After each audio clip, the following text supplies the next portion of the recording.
भाई सबसे पहले ये बोलूंगा ना, जो 10th स्टैंडर्ड में आपके पढ़ने का तरीका था ना, उसको चेंज करो, उसको चेंज करो। एंड गाइस, हम लोग अपने इस चैनल में बहुत सारी चीजें लाने वाले हैं, तो प्लीज मैं चाहूंगा कि कमेंट बॉक्स में अपने बोर्ड का नाम जरूर लिख के जाना, जिससे हमें पता चले कि इस बोर्ड से हमें सबसे ज्यादा प्यार मिल रहा है। एंड गाइस, वैसे तो चैनल पे मैथ आना स्टार्ट हो गया है, आगे आने वाले दिनों में बहुत सारी चीजें आएगी जिससे आपको बहुत ज्यादा हेल्प होगा। तो भाई अपने बोर्ड का पूरी तरह से पावर दिखाओ। एंड साथ में गाइस एक चीज और बोलना चाहूंगा मैं, इस वीडियो पे टारगेट लाइक मैं रखता हूं 2000।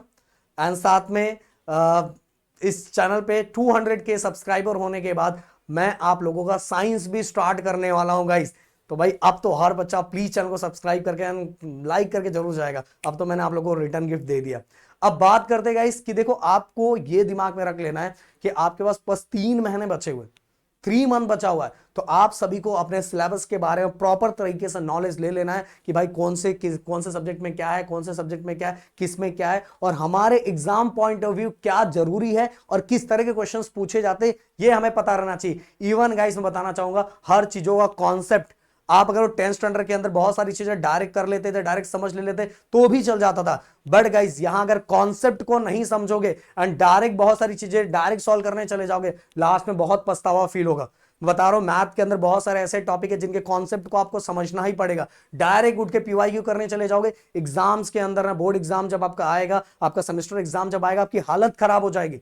इसलिए अभी भी आपके पास टाइम है, आप कॉन्सेप्ट को समझो एंड कॉन्सेप्ट को समझने के बाद देन डायरेक्ट वार करो। ओके, देन इसके बाद गाइस लास्ट के समझ के चलो 3 मंथ है, एंड 3 मंथ के अंदर अपने को यूनिट टेस्ट भी देना है, इसलिए 1+1 रूल को अप्लाई करना चाहिए। 1+1 रूल मैं बेसिकली बताना चाहूंगा, जो मेन सब्जेक्ट है वो मेन सब्जेक्ट को आपको एक एक एक मतलब 1 घंटा एक सब्जेक्ट, 1 घंटा एक सब्जेक्ट, 1 घंटा एक सब्जेक्ट, ऐसा डेली करना है। बोल रहा हूं देखो, आपको सेमेस्टर 6 महीने का बोला गया, 6 महीने का कुछ नहीं होता मेरे दोस्त, होता बहुत कम टाइम का। इसलिए इन पैटर्न्स को आपको फॉलो करना पड़ेगा, हर सब्जेक्ट को डेली 1-1 घंटा। इवन गाइस जब दूसरे दिन जा रहे हो तो पहले के एक दिन के सब्जेक्ट को रिवीजन भी करना है, उसके लिए 15-15 मिनट्स रखना है। तो देखो आपका एग्जाम से बहुत पहले सब कुछ चीजें हो जाएगी एंड कॉन्फिडेंस लेवल भी बढ़ जाएगा। बताना चाहूंगा कि अपने इसी चैनल से पढ़ के बहुत सारे बच्चों ने फुल मार्क्स स्कोर किए हैं। इवन गाइस हमारे ऐप पे सब बच्चों ने पढ़ के 100 आउट ऑफ 100 स्कोर किया है।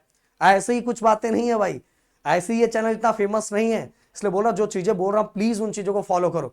एंड सबसे बड़ी बात है गाइस, देखो आप YouTube पे भी अगर YouTube पे फॉलो कर रहे हो तो YouTube आपको पता भी नहीं चलता कि आपको क्या दिखाई दे रहा है, क्या दिखाया जा रहा है, क्या बताया जा रहा है। आपको ऐसे टीचर्स को फॉलो करना चाहिए जो सच में उन्होंने खुद भी कुछ अच्छा किया है। बस बड़ी बड़ी बातें कर लेने से कुछ नहीं होती भाई।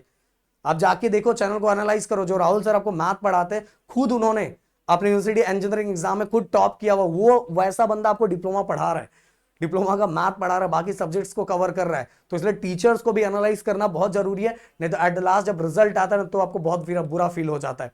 और गाइस अगर हमारे हमारे इस चैनल पे भी बहुत सारी चीजें हैं, बहुत सारी चीजें हैं, बट अगर आप अपने बोर्ड वाइज डायरेक्ट हमसे पढ़ना चाहते हो तो प्रदीप गिरी एकेडमी जो हमारा ऐप है उससे जुड़ सकते हो और अभी से पढ़ना स्टार्ट कर सकते हो। उसमें ऑलरेडी बहुत सारे बोर्ड, अभी तो बेसिकली हमने 1 या 2 बोर्ड को ही अभी हमारा टारगेट है, पर आगे आने वाले दिनों में बहुत सारे बोर्ड्स दिखाई देंगे। तो प्लीज कमेंट बॉक्स में अपने बोर्ड का नाम जरूर लिखना एंड आपको किससे रिलेटेड कोर्स से चाहिए वो भी मुझे बताना, तो ऐप जरूर डाउनलोड कर लेना। अब गाइस एग्जाम्स के पैटर्न्स को आपको समझना और जानना बहुत जरूरी है। एग्जाम्स के पैटर्न्स को समझो कि आपके एग्जाम्स के अंदर, आपके बोर्ड के अंदर जो एग्जाम्स होते हैं उनके क्वेश्चंस किस तरह से पूछे जाते हैं, आपके सेमेस्टर एग्जाम में क्वेश्चंस किस तरह के आते हैं, एमसीक्यू आ रहा है, 1 मार्क्स का क्वेश्चन आ रहा है, 2 मार्क्स का क्वेश्चन आ रहा है, 3 मार्क्स, कैसे क्वेश्चंस आ रहे हैं, ये आपको जानना और समझना बहुत जरूरी है। इवन गाइस मैं बताना चाहूंगा, ज्यादातर बोर्ड्स के अंदर जो यूनिट टेस्ट होते हैं उनके एग्जाम्स के मार्क्स ऐड होते हैं एंड उसके अंदर भी आपको इंटरनल बैकलॉग लगता है।